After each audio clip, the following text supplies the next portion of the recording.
নমস্কার। আপনার বাড়িতে আপনার সন্তানটি পড়াশোনায় অমনোযোগী হয়ে আছে। মনোসংযোগ বৃদ্ধি করতে আপনি এই উপায়টি করুন, দুর্দান্ত ফল। আপনি কি করবেন? আপনি একটি কাচের শিশি নিন।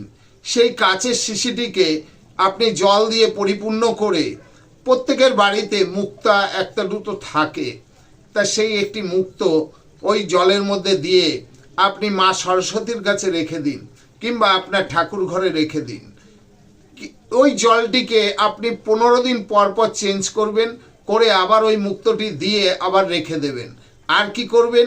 সে ভালো হোক আর খারাপই হোক, পড়াশোনায় ওই টেবিলটিতে একটি সবুজ কালারের টেবিল কভার পেতে দিন। দেখবেন আপনার সন্তানটি পড়াশোনায় কিভাবে মনোসংযোগ বৃদ্ধি পাবে এবং আপনার সন্তানটি পড়াশোনার ক্ষেত্রে সাফল্য অর্জন করবে। বিশ্বাস করে করুন।